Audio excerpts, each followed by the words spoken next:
look at this. You see that picture? Can all of you see that picture? Now then, the heading of that, kiss your money goodbye. Well, that isn't hard to do, is it? For most of us, it isn't too hard to kiss our money goodbye.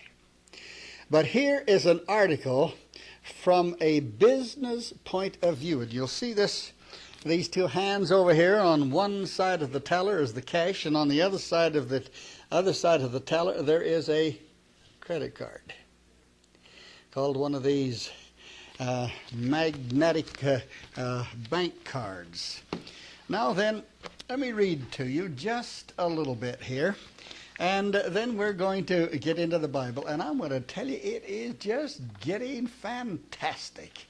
When the day in which we are living, and the rapidity with events as they move along, and it's just great. All right, kiss your money goodbye. Counting down to the end of cash. You hear that? Counting down to the end of cash. A guide to the post-currency revolution. Now, what's he talking about? He's just simply saying that one of these days there isn't going to be any more cash floating around. And I recall a number of years ago when I was out in Trail, BC. I was invited there in a little assembly to give a series on prophecy. And there was a sort of a talk show type of thing that this particular worker was involved in at midnight, when he would go to the local radio station there in Trail, and he would give a message, and then people could phone in and ask questions, and then he'd answer them right from the studio. And so he asked me to appear on that particular evening. I was there for a whole week, I believe it was. And we were dealing with some of the things as mentioned in the book of Daniel and the book of the Revelation, with reference to the monetary outlook, prophetically speaking. And we mentioned the idea of the cashless society. And we got a telephone call. And the inquirer on the other end had this to say: well, yes, I believe that we are going to have a cashless society one of these days. And I gave the illustration of a couple of states in the United States that were trying this business of the factories were no longer issuing checks to their employees. They were just simply depositing their checks to their bank account, and then they would spend it from the bank in the normal way. But we suggested that one of these days that particular program was going to be accelerated to such a point that there wouldn't be any cash at all on the scene. Now, that was a number of years ago, and here, probably 10 years later, why we have this article come out on the Canadian business. And I just want to read just a little bit here for you and show you how interesting things are. Now, notice what it says. And this happens to be April 1986. Notice what it says. This is the year that prophets foretold, when dollar bills will fold themselves and quietly steal away to join the dinosaurs. A host of acronyms has crept into the language and onto every second street corner. Today, they spell sweeping and irreversible changes in the way we'll go about our business in the late 1980s. When are we alive? 1986. We're on the other side of 40, aren't we? We're on the other side of mid-1980. Okay. In this three-part survey, you'll meet a certain man here who found out the hard way that the cutting edge of cashlessness is a vulnerable place. You'll learn who, the financial institutions, retailers, or the buying public, is apt to foot the bill, perhaps as much as $2 billion over 10 years, for the coming explosion in debit cards. You got any credit cards? You know what those things are like? My gracious, MasterCard and Visa, and they're all vying for attention today, aren't they? They sure are. You'll see how banks and others, smaller financial partners, are bound up in a tangled web of shared electronic networks, the largest of which is Interact. Will link more than 10 million individual cardholders late this month. That was in April. Okay. All the necessary technology exists, and events are moving with extraordinary speed, even though doubts remain. The 24-hour teller is well and good, but are we ready for an all-electronic tomorrow? Now is the time to face all the unresolved problems and look forward to the not-too-distant day when you just might be able to frame the last dollar you ever made. Well, that's kind of interesting, isn't it? There isn't a thing spiritual that I can find about this magazine. And all I've done is just leaf through it a little bit. And I was just kind of wending my way through some of it here. It's a big old long article, and don't want to take near the time to read it all. But here, another just little paragraph to whet your appetite for what we're going to look at. POS technology. And we're going to find out what this POS technology is, which enables a shopper to zip funds electronically from the shopper's bank account to the merchant's supply by slipping a debit card into, here it is, point of sale terminal. That's the POS. Point of sale terminal is already available. That's right. Now the enrollment of all major Canadian banks and trust companies in the country's newest and biggest shared network for automated teller machines, Interact Association, which becomes operational late this month. That was April. It's in operation. Not going to be, but in it. You and I are living a month after this cashlessness has already started. Where? In Brussels? In Canada. So it's interesting. Again, maybe you ought to have a lot of fun with what you got. Shall we take the old adage, let us eat, drink, and tomorrow, for tomorrow we shall die? Well, I don't think tomorrow we're going to die, but tomorrow you might be without your cash. If the Canadian business has anything to say about it. I want to tell you, some of you young people are just living in the most exciting days in the world, and you're going to have fantastic decisions to make, probably. Now then, what's going to happen? All of this article, this whole article is built on the idea that there will never be any cash flowing on the scene of society. Now they say it's going to take a few years to finally train people to do that. But instead of cash, instead of your dollars, instead of your bank account, you're going to have a little electronic card, bank card. Right? And so that's all you're going to have. Now you're going to work. You're going to get paid for it, but you're not going to see any of that money. That money's going to go to the bank. And oh, there is a big, big fight, as this article states. A big fight going on with reference to who's going to control all of the cash that's not in use. Are the banks going to do it? Are other financial institutions going to do it? And some of the institutions are saying, no, we don't want to let the banks do it.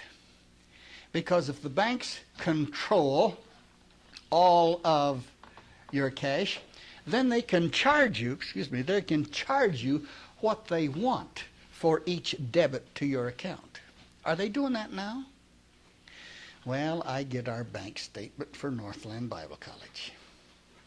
And I look down the number of checks, and at the bottom of this little row here on this bank statement that they send to me, I see a little S there. And what do you suppose that little S is for? That's right, that little S says service charge. Well, they never asked me at all if they could charge me. And then I just get a little notice periodically. Oh, it would be fun to just find out how many of these little notices I have received. But they started out, 10 cents? Then they raised it to 20 cents. They raised it to 30 cents. And now I think the latest is 40 cents, isn't that right? I think that is 40 cents. They're gracious. They'll allow you so many free checks. But anything over that, they're not gracious at all. It's 40 cents a whack. Now then, these other institutions say, no, the banks do that. Then they'll begin to charge you whatever they want to. See? And so these other institutions say, no, greed is a great advocate of business, isn't it? So these other financial institutions, no, we want to control it. Well, why do they want to control it? They want to do the same thing. Isn't that right? All right, here you are, folks. Late April 1986 is already history for us. And that POS, point of sale, technology, things are already functioning in Canada. By the late 1980s, it will be just zip, zip, zip. Interesting, isn't it? Just fantastic. So that means, folks, you better jingle your pockets while you got a chance to jingle them that's not keys. Because it's right on us. It's here. It's now. And someone say, I don't believe that. Well, it's not me. It's this Canadian business that says it's already here.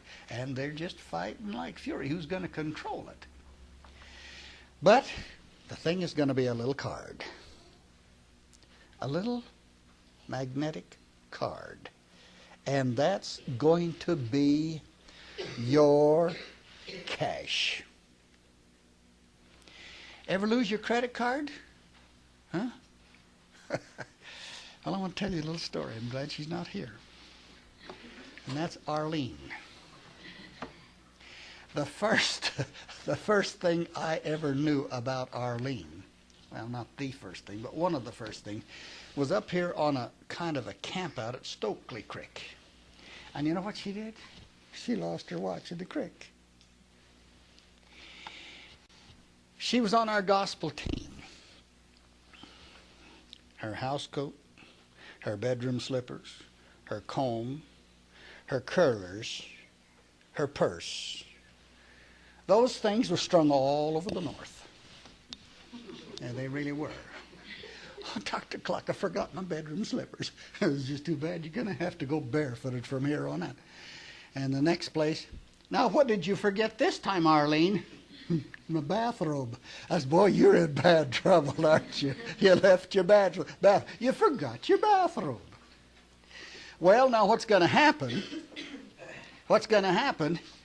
This thing, I can tell you on the authority of the Word, is already obsolete. You know that? Because the Bible tells me what's going to take its place. This old business of going in and buying something and you don't have anything in your pocketbook and you forgot your credit card. What's going to happen? What's going to happen? You're going to phone up and say, look and see if my credit card is in that first drawer to the left. And she's going to, no, it's not there. I wonder where I laid it this time. So, the Bible is going to solve it all. You're not going to have a credit card. Guess what you're going to have? That's right. Where's it going to be? Right here or right there. So, and it's going to be convenient, isn't it? Absolutely so, because you're forgetful. And I'm forgetful. And so can't you see how things are just working very nice for your convenience? Absolutely so. Now I want to try to draw a picture here. And I'm not much of an artist, and so you're just going to have to bear with me. And here, that's the world. That's kind of lopsided. But that's the world anyway. Now then, here's a kind of the nerve cell of things. And there are three great big old webs come out this way and encircle that old globe like that. And they're hooked together in a great big old spider web like this, you know. Ever seen spider webs like that? Well, those spider webs are a lot nicer than what I'm drawing, to be sure. But these three tentacles, which we find by way of three great anchors for this web, and that old spider just sits right there. And that spider web is going to encompass the entire earth. And those three particular tentacles that go out from a biblical point of view and are shaping up just tremendously. First of all, the military, The military. And then you have the spiritual. And then you have the monetary. Now then, what controls all of these things is how we flies get tangled up in that spider web, and that old spider comes out and has his dinner on whatever gets entangled. Isn't that right? Now I want you to look with me at Daniel chapter 11, and let's read some of these verses that sort of intertwine for us these three great anchor cords to the web, beginning with verse 36. And the king shall do according to his will, and he shall exalt himself and magnify himself above every god, and shall speak marvelous things against the God of gods, and shall prosper till the indignation be accomplished. For that is determined shall be done. Neither shall he regard the God of his fathers, nor the desire of women, nor regard any god, for he shall magnify himself above all. But in his estate shall he honor the God of forces, and a God whom his fathers knew not shall he honor with gold, silver, and with precious stones and pleasant things. Thus shall he do in the most strongholds with a strange God, whom he shall acknowledge and increase with glory. And he shall cause them to rule over many, and shall divide the land for what? For gain. That's your life. And at the time of the end shall the king of the south push at him, and the king of the north shall come against him like a whirlwind with chariots. and with horsemen, and with many ships. And he shall enter into the countries, and shall overflow and pass over. He shall enter also into the glorious land, and many countries shall be overthrown. But these shall escape out of his hand, even Edom and Moab, and the chief of the children of Ammon. He shall stretch forth his hand also upon the countries, and the land of Egypt shall not escape. But he shall have power over the treasures of gold and of silver, and over all of the precious things of Egypt. And the Libyans and the Ethiopians shall be at his steps. But tidings out of the east and out of the north shall trouble him. Therefore he shall go forth with great fury to destroy, and utterly to make away many. And he shall plant the tabernacle of his palace between the seas and the glorious holy mountain. Yet he shall come to his end, and none shall help him. Now then, within the framework of this reading, which we have read on a number of occasions, you will observe that here is someone that is coming on the scene, that old spider, and actually he's called the Antichrist. So we'll just put him down here. What's he going to do? He is going to control from a standpoint of the military.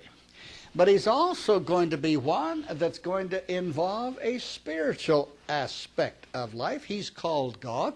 And he's going to worship, but he's going to worship what? He's going to worship this. And so what he's going to do, he's going to control this old world in this three great tentacle type of emphasis. And it's going to be for the purpose of drawing it in, drawing it in. He's going to divide the world for gain. He is going to honor the God of forces. What for? The power to control this. And then he's going to have some difficulty with the king of the south and the king of the north and the kings of the east. And he's going to go down there in the land of Egypt, and he's just simply going to take care of that rebellious southern aspect of his sphere of reign and authority. And it says, the treasures of gold and silver and precious things are going to be at his disposal. He is going to have power over them. And Libya is not going to, any way, shape, or form, escape out of his force and power. Now then, let's turn to the 13th chapter of the book of the Revelation, where you have a New Testament commentary upon this particular individual who's called the Antichrist. And please remember now, we have talked about something that has come out in a secular magazine called the Cashless Society. And this is already in operation. All of the things are set up, and you're going to experience it in a very few months. And we all are. And things are going to be most interesting indeed. I'm going to begin reading with the first verse of Revelation chapter 13. And I stood upon the sand of the sea, and saw a great beast rise up out of the sea, having 7 heads and 10 horns, and upon his horns 10 crowns, and upon his heads the name of blasphemy. And the beast which I saw was like unto a leopard, and his feet were as the feet of a bear, and his mouth as the mouth of a lion. And the dragon gave him his power and his seat and great authority. And I saw one of his heads, as it were, wounded to death. And his deadly wound was healed, and all the world wondered after the beast. And they worshipped the dragon, which gave power unto the beast. And they worshipped the beast, saying, Who is like unto the beast? Who is able to make war with him? And there was given unto him a mouth speaking great things and blasphemies, and power was given unto him to continue 42 months, the last half of the tribulation. And he opened his mouth in blasphemy against God, to blaspheme his name and his tabernacle, and them that dwell in heaven. And it was given unto him to make war with the saints, and to overcome them. And power was given him over all kindreds and tongues and nations. And all that dwell upon the earth shall worship him. whose names are not written in the book of life of the Lamb slain from the foundation of the world.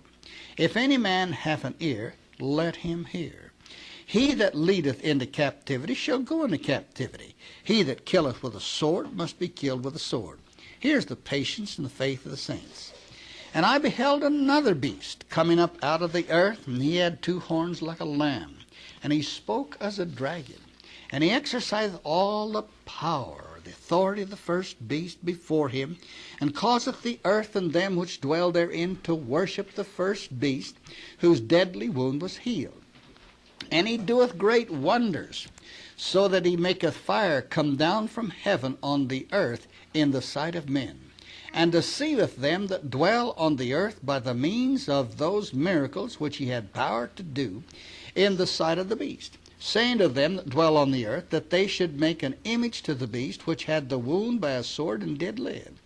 And he had power to give life unto the image of the beast, that the image of the beast should both speak and cause that as many as would not worship the image of the beast should be killed. And he causeth all, both small and great, rich and poor, free and bond, to receive a mark in their right hand or in their foreheads, and that no man might buy or sell, save he that had the mark or the name of the beast or the number of his name. Here is wisdom. Let him that hath understanding count the number of the beast, for it is the number of a man, and his number is 666, or 666. Now then, in the reading of Revelation chapter 13, have not we covered these 3 particular spheres? We have covered the sphere of the military might of this particular beast, who's called the king, in Daniel chapter 11. We've also covered a particular sphere of the spiritual aspect. All of the world is going to worship him, isn't that right? They certainly are. And then we have covered the most interesting thing in light of the contemporary scene, which we have right here, and that is the monetary aspect. And yet, they're all connected in this insidious web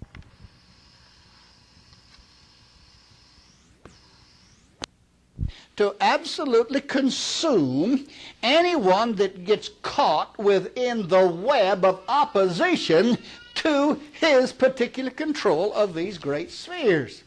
And if you've ever just sat back and watched a spider at work, it's most interesting. Boy, they're the busiest little beasts in the world, and they'll build that web in short order, and then let a fly get caught or something like that, and zoom, out they come. Isn't that right?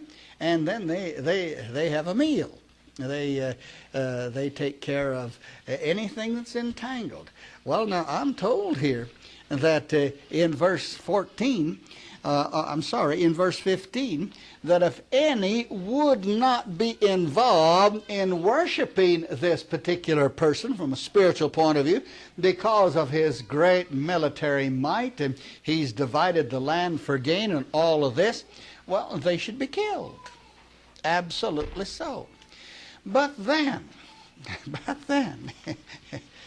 says something that you are going to have, and I wouldn't be a bit surprised if we're not going to have some great law come out. Oh, we live in great days. We can get just as mad as we want to politically, but those characters are all tarred with the same stick, that simply don't know the Lord as their Savior and don't have any indication of wanting to be guided by a divine order and so forth like that. I don't care what political brand they are, so don't get mad at me this morning. It's because I may say that your political party is tarred with the same tar and all of this, because they're all alike. It's coming to that. Now, that's all there is to it. They're going to make laws that are going to outlaw your cash. Well, I've lived in the day when in the States, they went off the silver standard.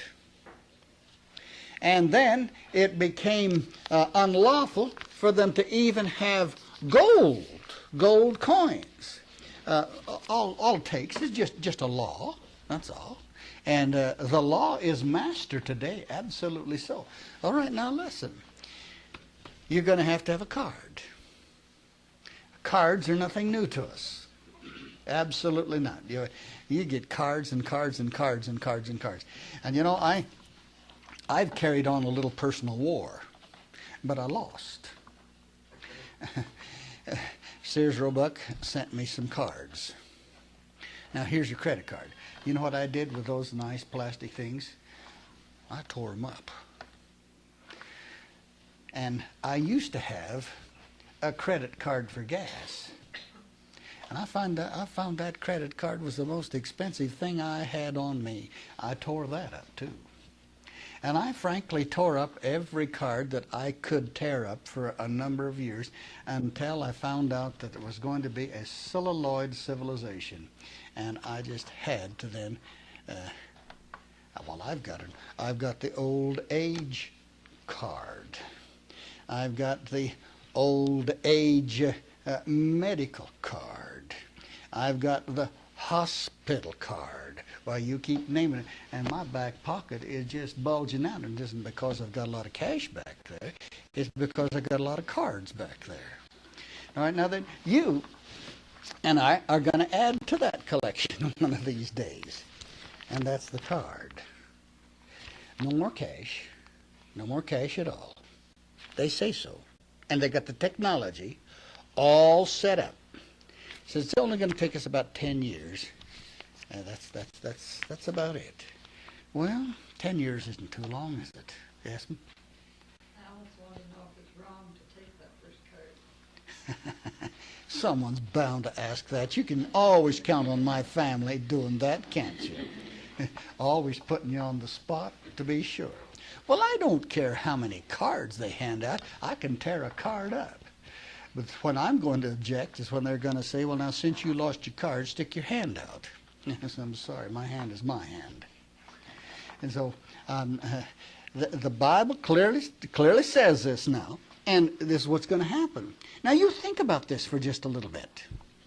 You think about it. He had power.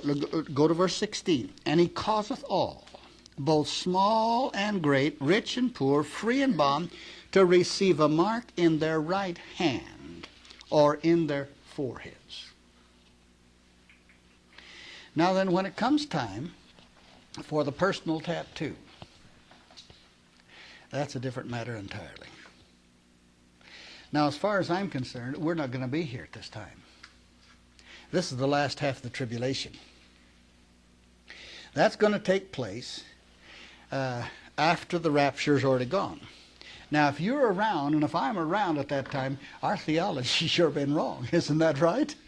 It sure has been, some way, somehow. But the cards are going to come. They really are. Now, I know there's going to be a big fuss over the cards.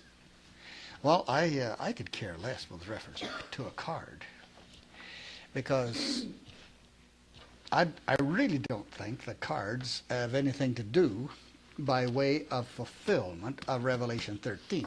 I do think that the cards are a forerunner for the fulfilling of Revelation chapter 13. And I'm going to be very, very provoked about the 666. I don't want that at all.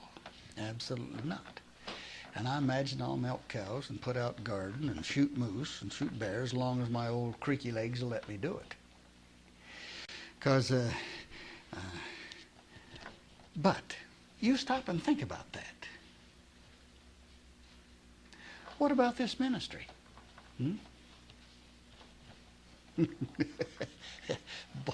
Aren't some just going to be tickled to death to think that Northland Bible College has got a card 666? Well, how are you going to give? You're not going to give. And once they control your cash, it isn't very long until they control how you use your cash. And that's going to be great. You're going to say, well, you're not our friend anymore, are you? Well, I say it's going to be great because it's going to drive us back to the time. Well, there wasn't any of these things. There weren't receipts. There wasn't any bookkeeping and all of that business back at the early church, was there? And people are going to have to discover the life of faith. The just shall live how? We can lip it, can't we? Do we live it? There's the card. You can't buy. No man can buy or sell. And to think that there is a secular magazine that says it by virtue of the cards that you're not going to have any cash. You're going to have a card.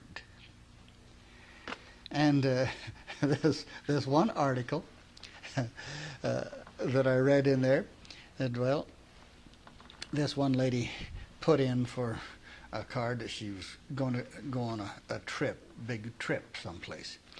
Well, she had already spent $9,000 for a car that month, and she had already spent several other $1,000s for something else. And so the person that was doing the debiting to her account decided, now you had spent enough.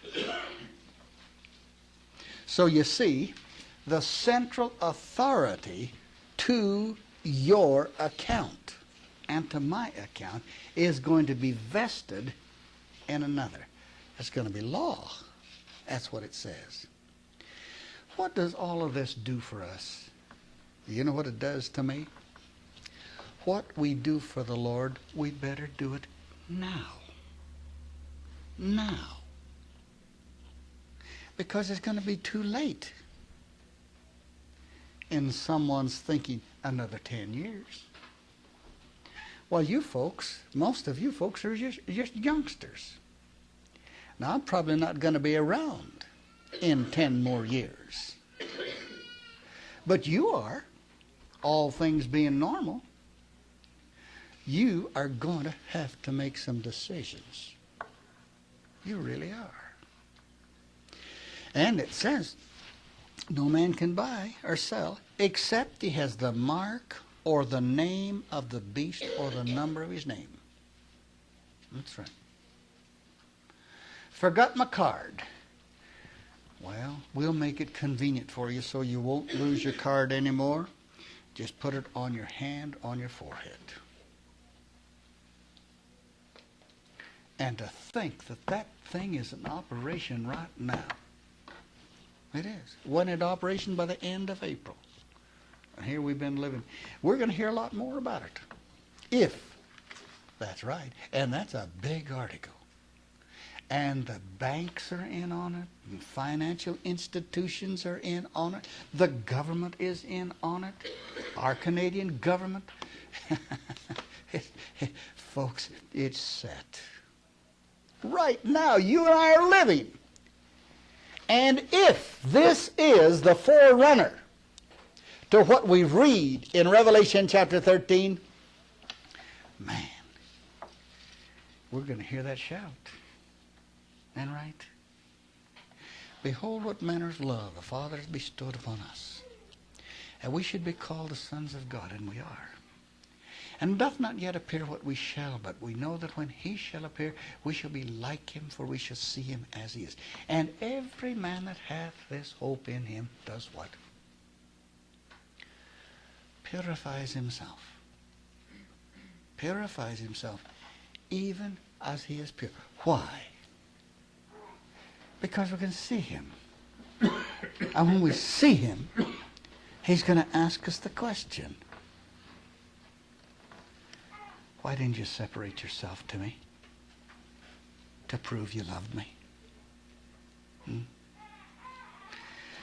Yes, folks, the pocketbook, the way we've handled it, it's just about over with. Even from the natural point of you. You ought to get it. The April 1986 issue, the Canadian Business, purely written from the standpoint of monetary progress, and you can bet your life greed is at the bottom of it. Our Father, we are so thankful that even though we handle this business called money, and we find it so absolutely necessary for every facet of our life, our property, our transportation, our clothing, our food, our light, our telephone, our gas, everything depends upon this. We might know that Satan would get a hold of it all.